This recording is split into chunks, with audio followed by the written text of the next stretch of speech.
Il existe des films profondément déstabilisants, au sens où ils n'énoncent rien, mais contiennent en leur sein une infinité de pistes, une quantité monstrueuse d'éléments cachés, à déchiffrer et à relier, comme des fragments d'un tout qui finissent par prendre forme. Tout est déjà là, visible aux yeux de tous, ou plutôt à ceux qui veulent bien se prêter à l'exercice. Si vous cherchez des clés de compréhension, vous êtes au bon endroit. Installez-vous, vous regardez un épisode d'Expliquer à ta mère.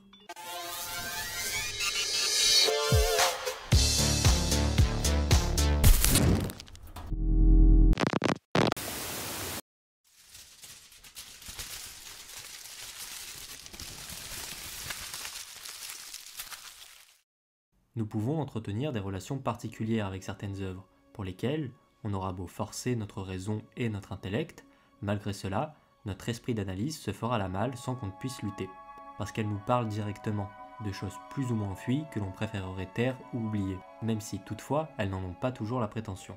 Et je crois humblement que le film Hellraiser fait partie de ces œuvres. Hellraiser, Le Pacte, est un film d'horreur sorti en 1987 et réalisé et écrit par Clive Barker. Si le nom de Barker vous dit quelque chose, c'est tout à fait normal. Il est l'un des grands représentants de la littérature horrifique, avec ses recueils de nouvelles comme Les Livres de Sang, qui donneront naissance à la série de films Candyman, ou des romans comme Le Royaume des Devins, Cabal ou The Hellbound Heart, qui se verra adapté au cinéma un an plus tard, sous le titre Hellraiser. Véritable couteau suisse de la créativité, Clive Barker est donc un romancier britannique, également dramaturge, scénariste de bande dessinée, peintre et cinéaste. Très tôt, dans sa jeunesse, il commence à donner vie à ses rêves et les images qui vagabondent dans sa tête à travers ses dessins.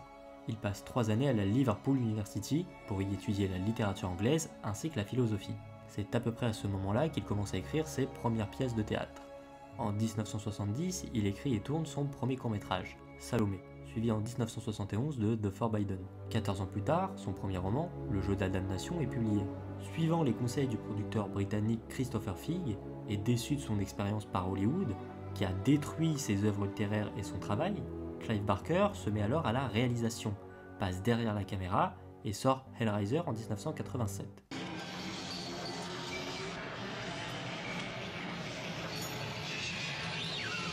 Le film est un franc succès commercial aux États-Unis et en Angleterre, malgré son petit budget d'$1 million. Puis, il finit par devenir culte mondialement quelques années plus tard. Le film se verra accompagné de suites de plus en plus discutables pour surfer sur le potentiel commercial de la franchise, au point de passer par la case direct ou DVD. Même si ces suites ont tendance à se perdre dans une démarche mercantile, toute la saga reste cohérente dans ses thématiques et est traversée par des sujets d'érotisme, de sadomasochisme et d'horreur corporelle. La saga contient à l'heure actuelle 11 films qui, au fil du temps, perdent en intérêt, à l'exception de la dimension mythologique d'Hellraiser qui prend en intensité. Mais ces suites sont bien éloignées des qualités cinématographiques et artistiques que l'on recherche habituellement dans des films. Le dernier film en date, sobrement intitulé Hellraiser, est un reboot, encouragé par Clive Barker lui-même, la saga étant devenue l'ombre d'elle-même au vu des dernières productions réalisées. Cette brève analyse ne portera que sur le premier film réalisé par Clive Barker en 1987. Au sein de cette étude peut se trouver des pistes qui rentrent en contradiction avec le reste de la saga, mais partant du principe qu'un film est une œuvre finie en soi, à quelques exceptions près, elles ne doivent pas vivre et se comprendre à travers des épisodes ultérieurs. You solved the box. We came. Now you must come with us. Taste our pleasures. Tourné avec seulement $1 million dans un décor minimaliste, le film regorge d'effets pratiques sidérants.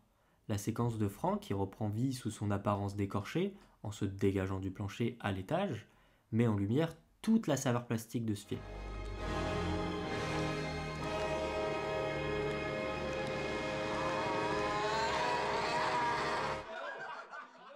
C'est un film poisseux, sanglant et imprégné d'une atmosphère suintante et érotique. Hellraiser explore la quête du plaisir, en particulier à travers l'expérimentation de la douleur. Il évoque aussi l'implosion d'une cellule familiale, le conformisme ennuyeux d'une certaine classe sociale de son époque, et la quête de soi dans nos travers les plus sombres. Le roman et son adaptation s'inspirent largement des propres expériences vécues par Barker lui-même, dans les milieux homosexuels et BDSM. On y parle donc de sexe, de sadisme, de masochisme et de la culture queer des années 70 et 80. Hellraiser n'est pas considéré comme un porte-étendard de la culture queer, mais il en est pourtant traversé par des thématiques et des questionnements. Le queer occupe une place inédite au cœur de l'espace public contemporain. Si ces espaces discursifs sont à l'ordre du jour, ce n'était pas encore tout à fait le cas durant les années 80, époque de sortie du film. Et encore moins à propos d'une œuvre à visée populaire abordant ce genre d'interrogation, notamment dans le cinéma horrifique. Hellraiser peut être aisément qualifié de précurseur, au même titre que The Rocky Horror Picture Show ou Carrie, qui ont permis de tracer la voie pour des films plus contemporains comme Morse, Haute Tension ou Titan. Et la monstruosité qui fait peur à certains et qui traverse mon travail, c'est une arme et c'est une force pour faire repousser les murs de la normativité qui nous enferment et qui nous séparent. Le terme queer signifie bizarre en anglais, au sens d'inadapté. Ce mot était une insulte pour viser les garçons trop féminins, les garçonnes, les homosexuels ou encore les personnes transgenres. C'était donc à l'origine une offense à viser des personnes LGBT ou perçues comme telles. L'injure a été reprise par la suite par les enfoncés eux-mêmes pour devenir un porte-étendard de leur singularité. Grâce à une habile réappropriation d'une cicatrice, le terme queer a désormais une signification totalement différente. Il désigne la fierté d'être différent, d'être anormal, d'être hors norme, littéralement, et de se définir en dehors des normes dictées par une société gouvernée par le patriarcat et l'hétéronormativité. Hellraiser n'est donc pas qu'un simple train fantôme dans lequel on prend plaisir à se faire peur et à tester ses limites devant le sadisme des situations macabres. C'est un film qui questionne des peurs infondées issues des sociétés modernes, au lieu de les nourrir dans une forme de consensualisme dans lequel le cinéma horrifique a tendance à plonger la tête la première. Le sadisme, parfois complaisant, que l'on ressent devant le cinéma horrifique, particulièrement celui des années 80, est ici toutefois évité, car il rentre en symbiose avec les thèmes et l'esthétique du film. L'horreur permet en particulier de traiter frontalement et sans concession des sujets extrêmes, que ne permettent pas les autres genres cinématographiques. Un film d'horreur se permettra autant de fantaisie que le genre peut permettre pour correspondre aux impératifs du genre et du public qui recherche à se bousculer et à se faire mal intérieurement. La violence et la sexualité permettent de satisfaire cette exigence par leur universalité, puisque ces deux fantasmes pénètrent toute culture et classe sociale, et ce, peu importe l'époque. Mais du coup, ça parle de quoi, Hellraiser? Pour mieux comprendre le film, laissez-moi avant tout retracer la narration de celui-ci.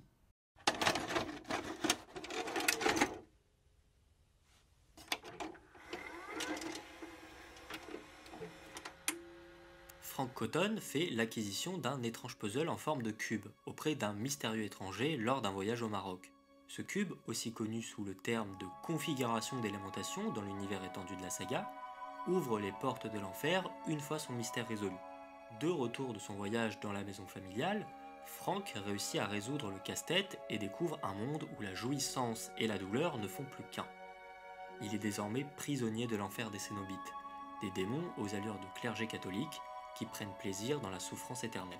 Quelque temps plus tard, Steve Cotton, le frère de Frank, et Julia, sa nouvelle épouse, viennent s'installer dans la maison, celle-là même où Frank passa ses derniers jours avant de se faire emporter par les Cénobites. Le couple tombe sur les affaires laissées par Frank, des effigies sexuelles et des photos érotiques. Au cours d'un flashback, nous comprenons que Julia a déjà commis un adultère avec son beau-frère Frank. Lors du déménagement, Larry, le frère de Frank, se blesse avec un clou dans les escaliers. Sa plaie est profonde. Affolé, il se rend à l'étage pour voir sa femme. Son sang s'écoule en abondance sur le parquet et permet d'ouvrir une brèche entre le monde des enfers et le nôtre. Une opportunité que son frère saisit pour revenir à la vie, mais partiellement, son corps n'étant pas tout à fait complet. Il ressemble, pour le moment, davantage à un cadavre qu'à un véritable être humain. Le couple organise un dîner constitué de leurs amis et de la fille de Larry, Kirsty.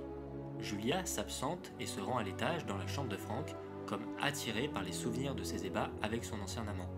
Effrayée, elle découvre ce qu'il reste de Frank et conviennent tous les deux de ramener des hommes à Frank dans le grenier de sa maison pour qu'ils se nourrissent de leur sang afin de retrouver forme humaine. Pendant ce temps, Kirsty flirte avec le fils des invités et est suivie par un étrange sans-abri. Les jours suivants, Julia séduit des hommes et les ramène à Frank qui récupère de plus en plus sa vitalité. Kirsty surprend sa belle-mère qui rentre avec un parfait inconnu dans la maison puis en ressort sans. La jeune femme, étonnée par cette histoire, pénètre dans la maison familiale. Quand elle rentre dans le grenier, elle se retrouve face à son oncle. Prise d'une crise de panique, elle cherche à se défendre face à l'abomination qui se dresse devant elle, et attrape le premier objet à sa portée. Elle tient en main le cube énigmatique. Frank, effrayé face à la puissance de cet objet, ordonne à sa nièce de lui rendre l'artefact.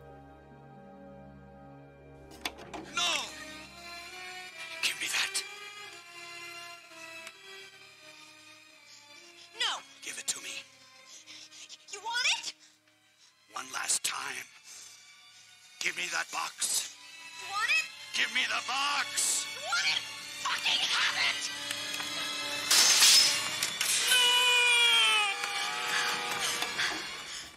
Elle le jette à travers une vitre et en profite pour s'échapper et le récupère une fois à l'extérieur de la maison.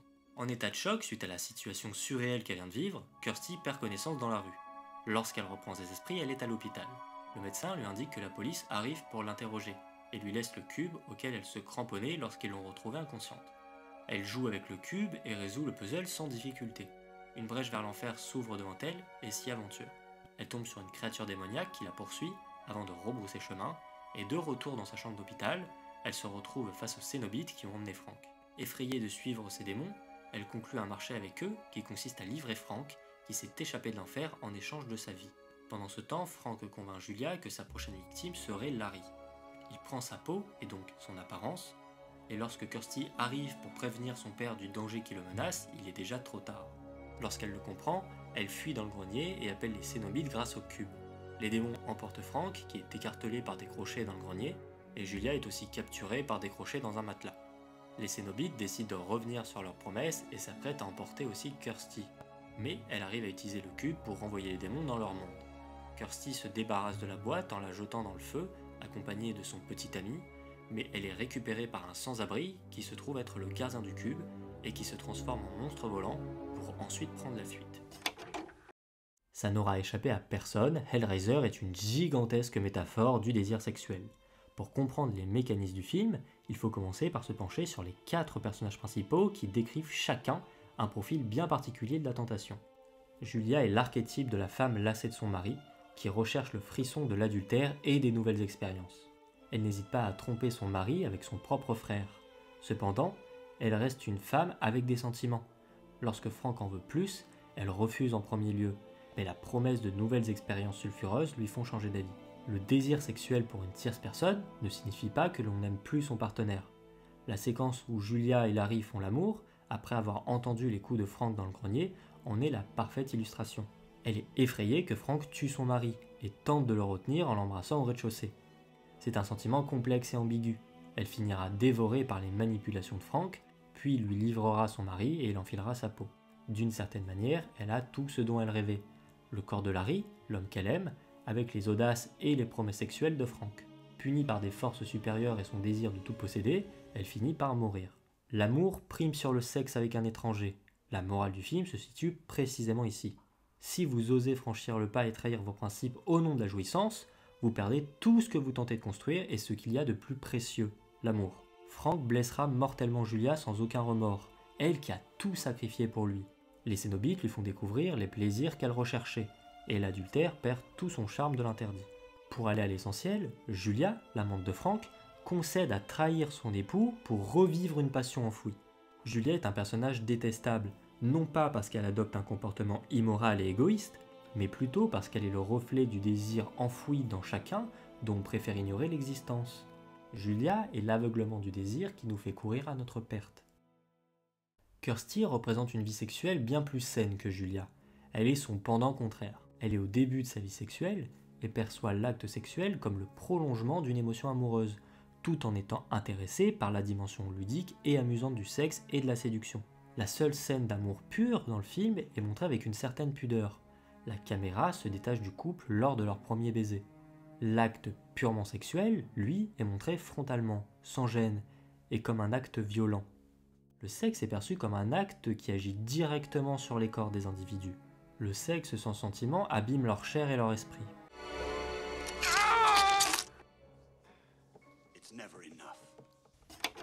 La plaie est une métaphore de leur vie de couple.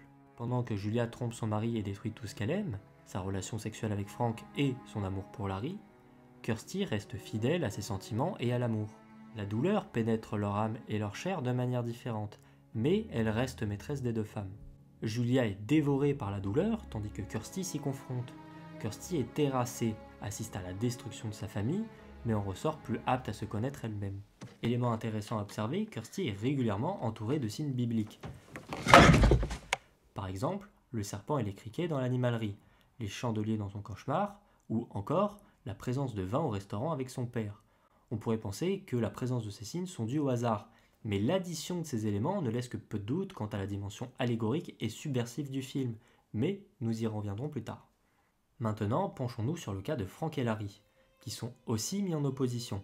Frank est présenté comme un homme plus enclin à l'aventure et au plaisir instantané, avec un certain penchant pour l'univers BDSM et la recherche de la violence dans l'acte sexuel. Sa recherche première est le plaisir, et il en vient à se procurer le cube, qui lui donnera un accès à un monde où plaisir et douleur ne font plus qu'un. Larry, quant à lui, est un homme au plaisir plus modeste. Il recherche un foyer stable, une femme avec qui passer le reste de sa vie, au point de n'en changer qu'après la mort de son ancienne épouse. Il est le cliché que l'on peut se faire d'un homme désireux d'une vie stable sans trop de perturbations, contrairement à son frère, qui passe de conquête en conquête féminine, comme il change de pays au cours de ses explorations.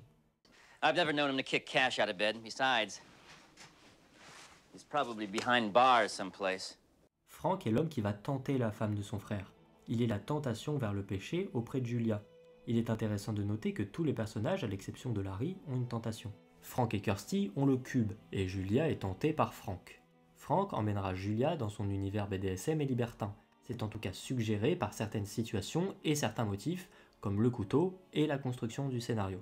Il lui propose de ramener d'autres hommes dans le grenier, en échange de lui faire découvrir de nouvelles formes de plaisir. Il initie les hommes invités par Julia à la douleur, et Julia elle-même au libertinage. Julia est traversée par des sensations contradictoires, entre effroi et frisson de plaisir. Frank semble être tellement perverti qu'il utilise les mêmes mots pour s'adresser à Julia et à sa nièce. Come to Daddy. No. Kirsty, it's Frank. It's Uncle Frank. No. You remember? No. Come to Daddy. Get the fuck off of me! Cela sous-entend qu'il aurait très bien pu abuser d'elle dans sa jeunesse, ou au moins y avoir pensé, pour marquer encore plus l'opposition et le conflit avec son frère. Et ce qui lie tous ces personnages entre eux, d'une manière ou d'une autre, c'est le cube. Cet objet magique n'est que la manifestation des tentations liées au plaisir de la chair. C'est pourquoi il n'apparaît jamais aux yeux de Larry. C'est un portail vers un monde de jouissances malsaines et innommables, qui n'apparaît qu'aux individus tentés par ce monde-là. Le marchand qui le vend à Frank lors de son séjour au Maroc, dès la première séquence du film, est présenté comme une créature aux échos bibliques. Il boit une boisson verdâtre, composée probablement d'extraits de plantes au premier coup d'œil, mais l'hypothèse la plus probable est qu'il s'agit d'une mixture composée de criquets ou sauterelles. On peut même y voir ce qui s'apparente à une patte dans un plan. C'est en quelque sorte l'insecte totem du personnage.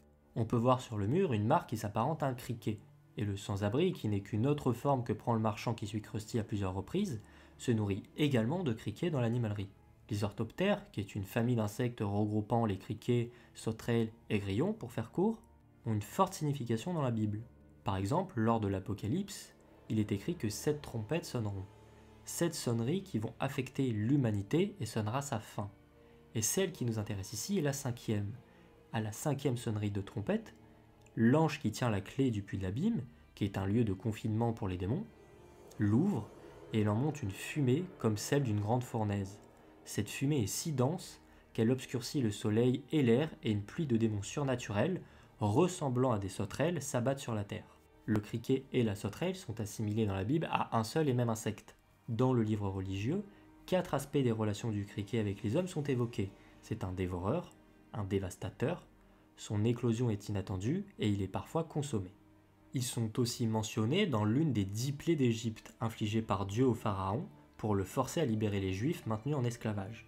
La végétation, qui avait résisté à la grêle lors de la 7e plaie d'Égypte, finira d'être totalement dévastée par les criquets. Il ne restera plus rien. Par analogie aux sauterelles qui dévastent tout sur leur passage, dans la Bible, le mot sauterelle est aussi employé pour décrire une armée de soldats qui s'abat sur une ville pour la dévaster. Ou encore, selon le Nouveau Testament, Jean-Baptiste avait pour habitude de manger des sauterelles avec du miel. Au vu de la forte dimension biblique, il n'y a rien d'étonnant à ce que le film use de ce motif-là. Symboliquement, il représente le jugement divin et le combat spirituel. Frank et Julia subissent le jugement qu'ils méritent, le jugement divin, et Kirsty prend la voie du combat spirituel. L'effort de Kirsty vise à supprimer les obstacles qui proviennent de ses limites, de ses tentations et de ses refus qui l'opposent à l'amour et à Dieu. Il est difficile de dire si le gardien du cube choisit les potentielles victimes du cube ou si le cube communique d'une manière ou d'une autre avec lui. La séquence d'introduction du film semble aller dans ce sens. Take it. It's yours.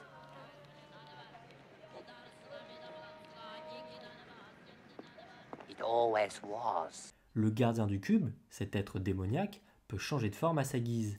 Il adopte celle d'un marchand aux traits asiatiques, d'un sans-abri à l'air déséquilibré, ou encore à celle d'une créature démoniaque aux allures de squelette de gargouille. Ce personnage énigmatique, sans personnalité, sans substance intérieure, n'est présenté que comme le prolongement du cube, comme un moyen de locomotion qui a toutefois besoin de carburant pour vivre.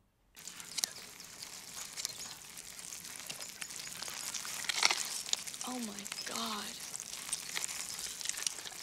L'essence même du film réside dans ce cube renfermant un pouvoir surnaturel, celui d'ouvrir des portails permettant d'accéder à une autre dimension et de libérer des démons intérieurs, les maux et les plaisirs exacerbés de son propriétaire. Cet artefact magique peut rappeler sur bien des aspects la boîte de Pandore de la mythologie grecque. Petit rappel mythologique pour ceux qui ont séché les cours d'histoire. Zeus décida de créer l'espèce humaine. D'abord, il conçut les hommes. Néanmoins, pour qu'ils puissent vivre décemment, il leur manquait le feu. Prométhée eut l'idée de voler le feu sacré de l'Olympe et de leur offrir. Cette décision mit Zeus dans une profonde colère qui choisit de se venger. Alors qu'aucun malheur ne sévissait sur terre, Zeus imagina la première femme mortelle, nommée Pandore. Absolument parfaite, elle était forte et extrêmement belle. Mais elle était aussi et surtout perfide, jalouse et curieuse. Zeus lui offrit une boîte et lui recommandait de ne jamais s'en séparer, mais surtout de ne jamais l'ouvrir, au risque d'engendrer un destin funeste. Chaque jour, Pandore se demandait ce que la boîte pouvait bien contenir. Chaque matin et chaque soir, la curiosité l'envahissait davantage, et un jour, elle décida finalement de l'ouvrir. Lorsque Pandore souleva son couvercle, tous les maux de l'humanitaire s'en échappèrent. C'est ainsi que les hommes durent lutter contre les maladies et qu'ils furent également confrontés aux guerres, au chagrin, à la souffrance, à la tromperie, à la vieillesse et à la mort. Pour revenir sur le côté biblique, Pandore pourrait être comparée à Ève, qui croqua dans le fruit défendu de l'arbre de la connaissance du bien et du mal. Dans ces deux mythes, la création de la première femme déchaîne tous les maux dont souffre l'humanité. Mais Clive Barker fait office de point de bascule. Dans la mythologie de son univers, son personnage féminin a un sort bien différent. Kirsty, après avoir aperçu un échantillon de ce qui pouvait se trouver dans la boîte, choisit l'option de ne pas l'ouvrir davantage. De nos jours, lorsqu'on évoque des actions aux conséquences nuisibles, il arrive que l'on parle d'ouvrir la boîte de Pandore. Directement issue de la mythologie, cette expression nous rappelle combien les hommes et les femmes peuvent être vulnérables et peuvent succomber à la tentation, quitte à en subir des terribles répercussions. Le cube n'est donc que la métaphore de la tentation d'un mode de vie hédoniste. L'hédonisme est une doctrine philosophique qui considère le plaisir comme un bien essentiel, et même le but de l'existence, et qui fait de sa recherche du plaisir immédiat le mobile principal de l'activité humaine. Il privilégie le plaisir avant toute chose. L'hédonisme est la théorie selon laquelle la motivation sous-jacente de tout comportement humain est de maximiser le plaisir et d'éviter la douleur. Le plaisir devient le seul horizon du bien-être. Mais que se passe-t-il quand douleur et plaisir se rencontrent? C'est là qu'interviennent les cénobites. Les cénobites sont des créatures démoniaques et adeptes d'un sadomasochisme entre la jouissance sexuelle et la torture sadique. Chacun d'entre eux semble souffrir perpétuellement, avec leurs plaies constamment ouvertes, leur tenue de cuir moulante au contact de leurs blessures, leur visage difforme et torturé. Tout chez eux rappelle l'érotisme malsain et une sexualité débridée. Leur vestiaire rappelle directement celui des pratiquants BDSM, que le réalisateur connaît bien étant lui-même un adepte de ces pratiques. Mais cette esthétique rappelle aussi certains groupes de métal, ou encore le style aujourd'hui populaire dans les soirées techno-hardcore.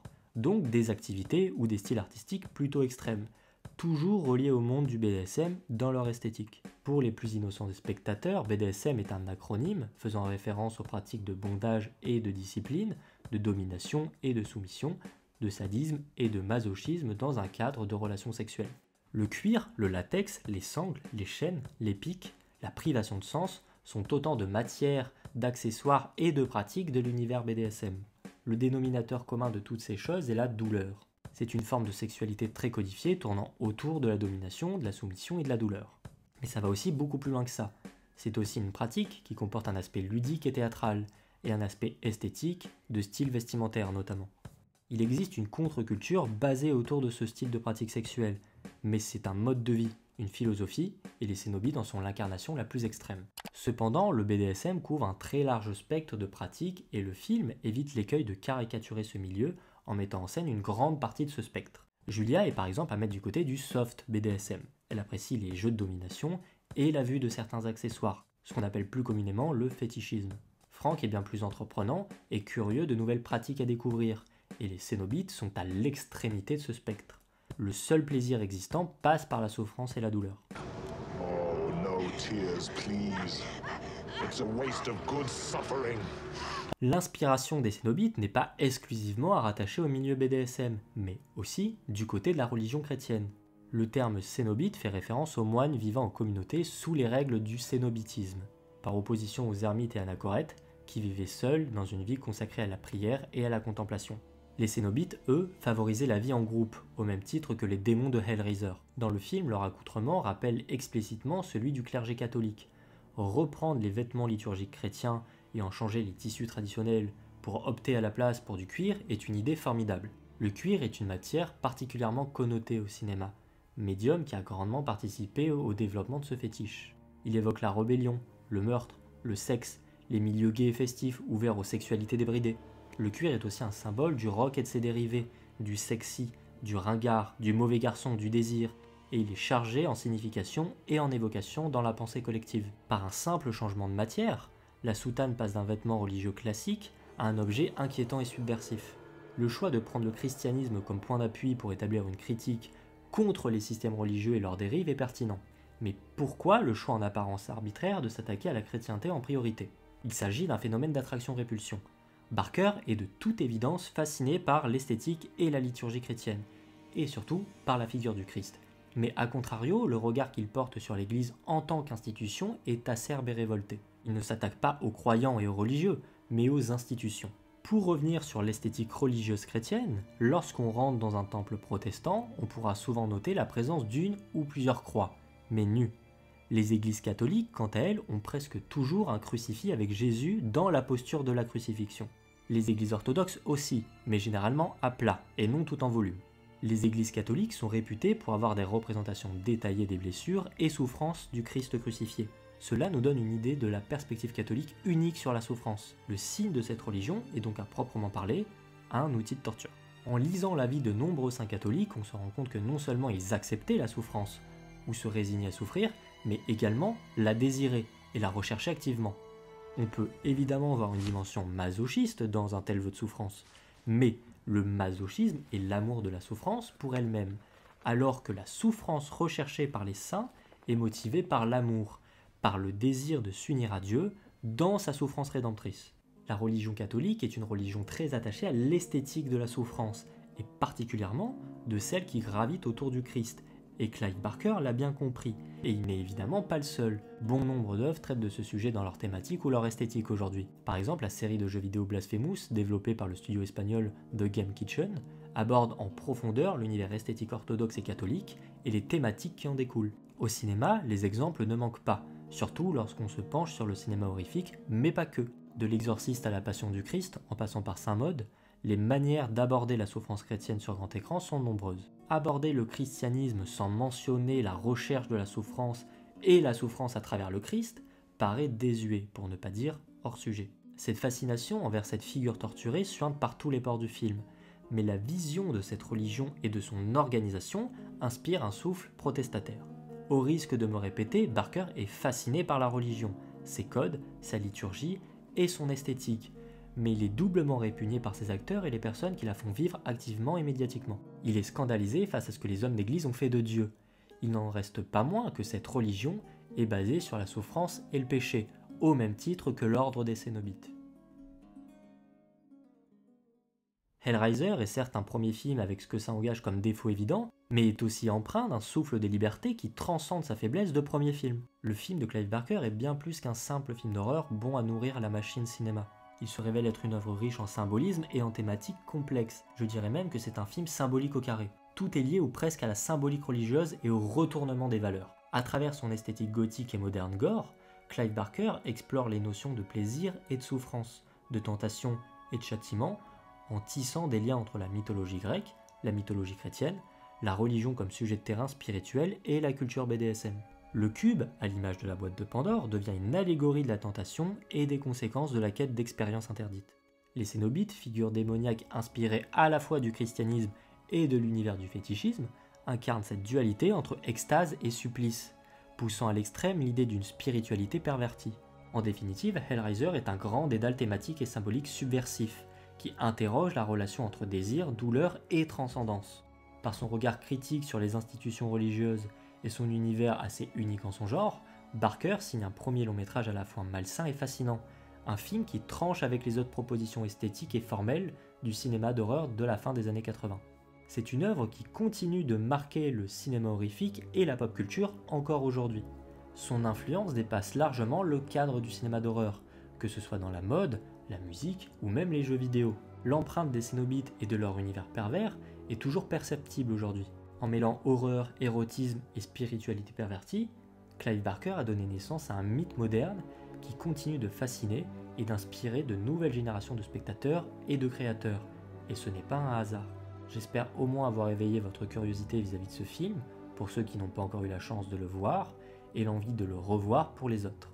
Si vous appréciez mon travail, vous pouvez dorénavant m'aider sur Tipeee, un lien est en description, ou vous pouvez partager cette vidéo. J'espère que vous avez passé un bon moment devant cette analyse. N'hésitez pas à poster vos retours dans les commentaires, vos hypothèses ou votre avis sur le film. Je les lis tous. Il est aussi possible de me suivre sur les réseaux sociaux. Merci de votre attention et à la prochaine.